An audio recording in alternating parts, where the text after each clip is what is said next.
I'm Robert, and I help people who are scared of many things, and so particularly this is about COVID and people who are scared of COVID and about how we're finding ways of controlling it.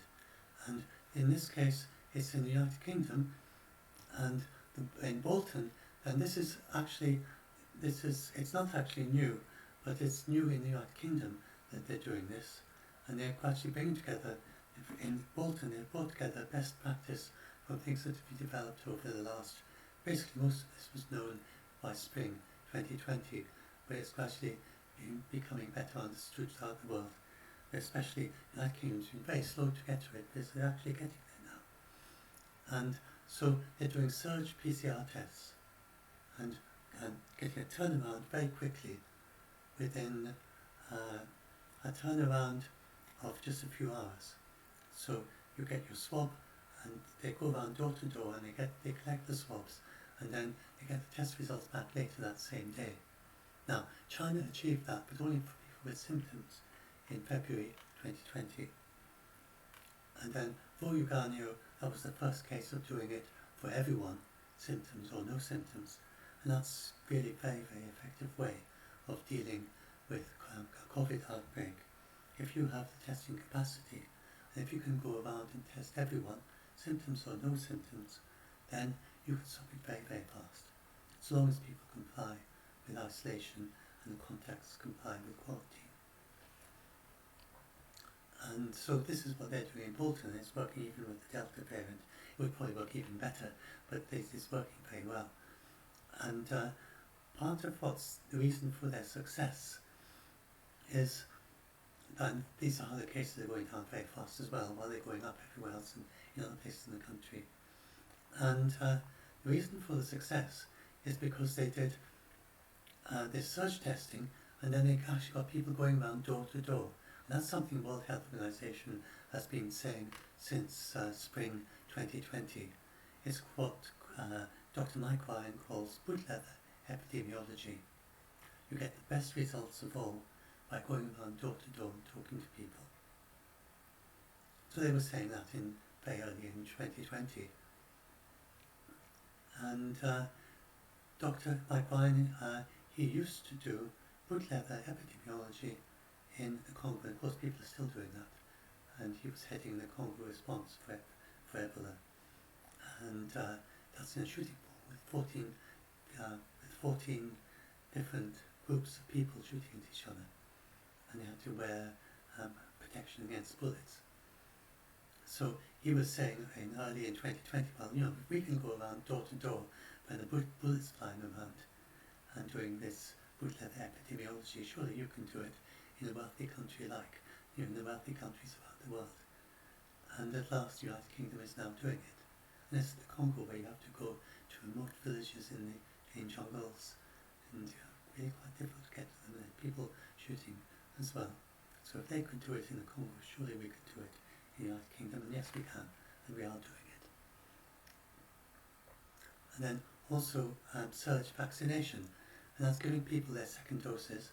And this is an idea that's also the World Health Organization is taking this on. They already had it built into COVAX, but with the new, just a few percent, but the new IMF, the collaboration with the IMF, is going to add hugely to more than double the doses for COVAX this year, and maybe hopefully more than that actually, but that's what they're aiming for.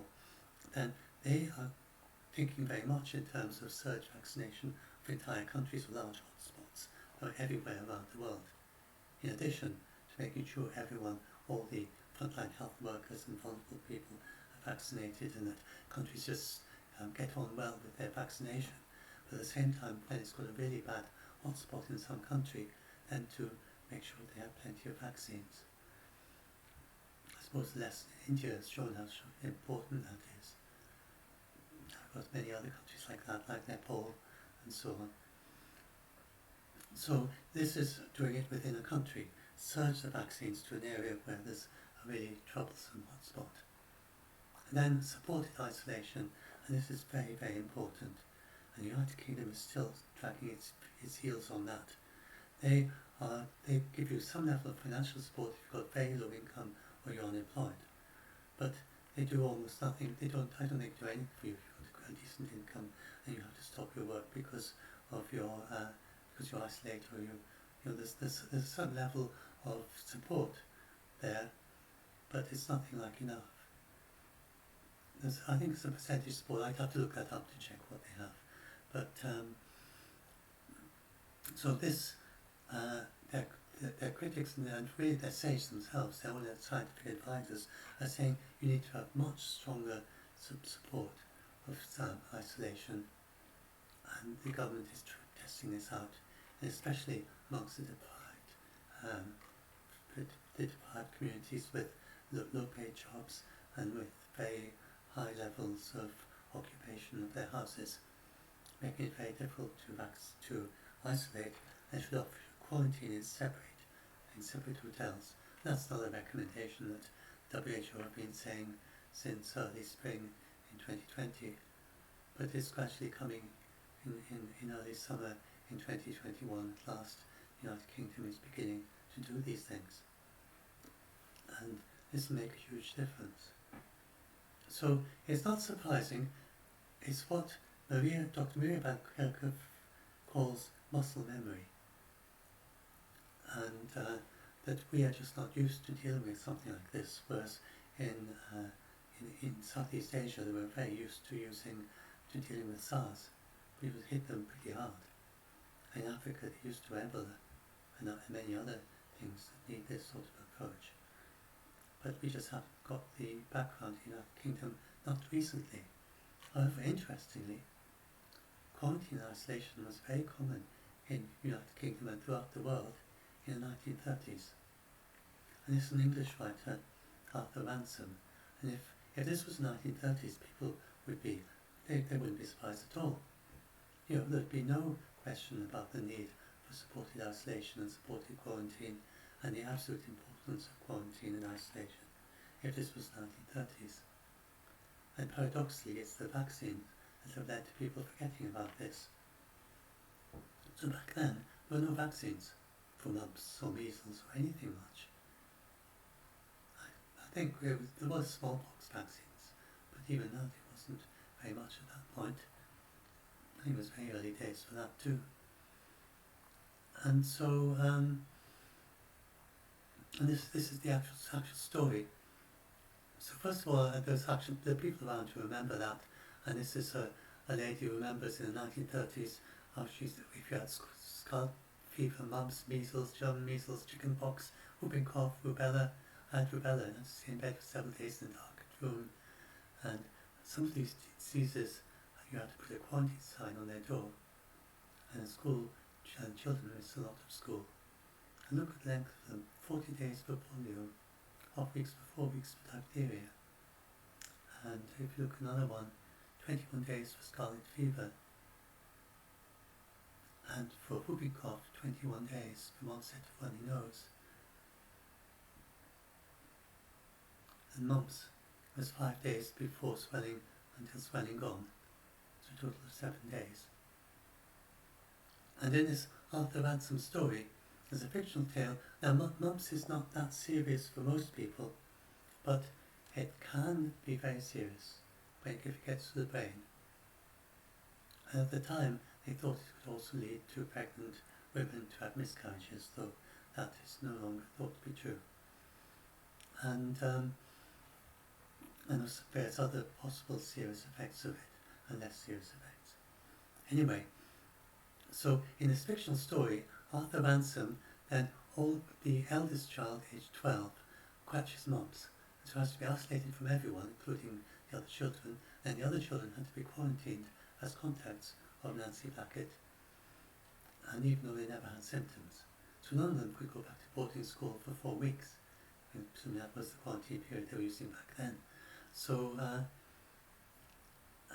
she means, we can't get rid of you, said the doctor.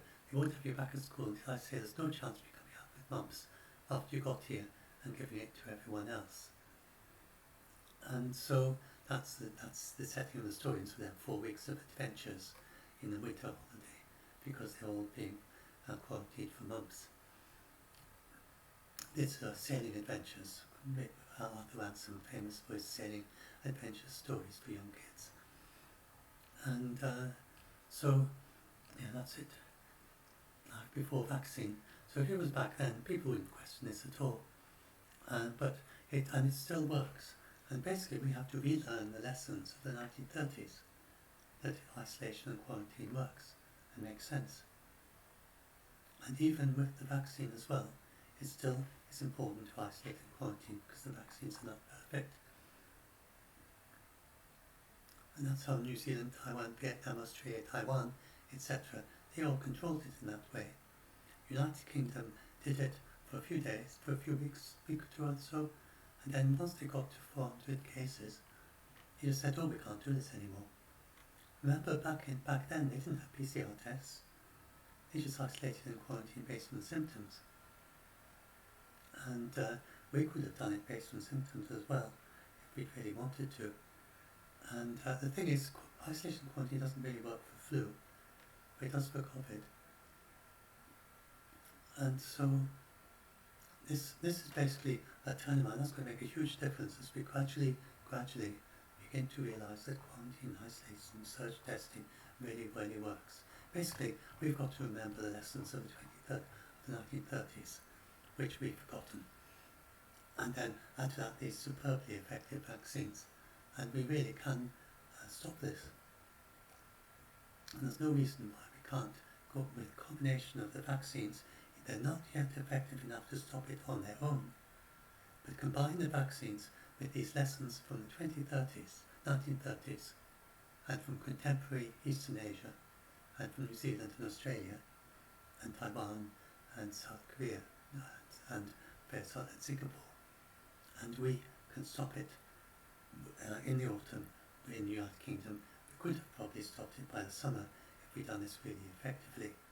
If we'd managed to remember the 1930s a few months ago, then we would be way down by now. But still, until just a few months ago, hopefully it's better now. Only a fifth of the people asked to isolate or quarantine would isolate or quarantine. In the 1930s, I'm sure the figure would be much higher, probably 90% or something. Might even be 99.5%, which is the figure that they achieve in Taiwan, with their recent memory of SARS. I wouldn't be surprised that if this had happened in the 1930s in the United Kingdom, then we'd have 99.5% compliance with isolation, test, trace, isolate. And they would have just used the symptoms. They would have just said, oh well, this is like a very bad cold, flu. We can't tell the difference, let's just isolate everyone if they've got flu-like symptoms. That would have been effective. That would have stopped it far faster, probably, than we managed to stop it with all our technology. Because in 2020s, and several countries in 2020, and several countries did, New Zealand, and they did manage to stop it with test, trace, isolate. They wouldn't have had the test back then. They would have been able to trace and isolate and quarantine. I'm rather hypothetical. I suppose someone could do a study and try and work out if in 1930s England or United Kingdom, if they would have been able to stop it just based on the symptoms. I think they probably could have. Anyway, the combination of that plus testing that we've got, the wonderful tests we've got. So, and then I showed in the other video, I got it here. If you're in the United Kingdom, then you can do your bit. So, if you, here's my kit, the Battle 4 kit. You can order one of these through the United Kingdom will send it to you in 2 days time. You get your test results. Mine's actually, you won't be able to read it, but it says that I'm negative. And so, if you've got a risk of getting infected, then you should do that twice a week. And this will help to catch it very early on, to catch the cases, and and then you can isolate and you can tell all your contacts. And you shouldn't wait for test, trace, isolate. If you've got someone you talk to within a metre regularly without, especially without a face mask, and then you get tested and you isolate it, then you wake them up or tell them and say, well, you're now a contact. don't need to wait for test trace isolate to tell them. If they were talking to you close up as a contact in the day or two before you develop symptoms, and then through to when you had symptoms, and then through to your positive test, then they are contact. And so it's doing a kindness to them, because they can then protect their family. And it's just an enhanced version of what they did back in the 1930s. So I was hoping that just making this connection with the 1930s will help you to maybe help ensure a bit more compliance with test trace isolate. It's quite an interesting parallel that not many people know about it. I only know about it because my sister mentioned this, and I went and checked it all up, and she's a great fan of these stories. And so I've been and checked it up, and yes, and I think I found someone online talking an article about it or something, I can't remember now. But it's absolutely, it's really quite a nice example, isn't it?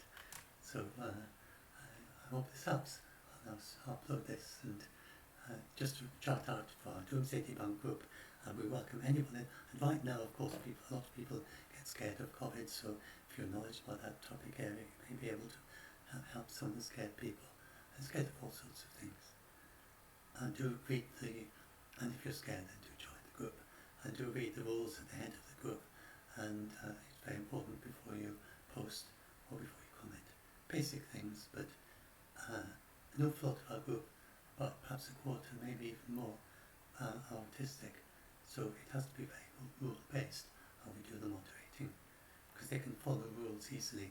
If you just say something like "you'll be nice" or check how other people react into you or whatever, then they don't really have, many of them don't have the ability to translate that into actual things that you do. And so they need very clear rules. So please everyone follow those rules carefully. Anyway, so I'll upload this and see how and hopefully helps some people. And just a reminder, I'm not a source on any of this. So do if you're talking about anything, you start saying so said something, make sure it's like the World Health Organization said, not that I said. So anyway, I'll upload this and see, sharing what I can to help with the situation.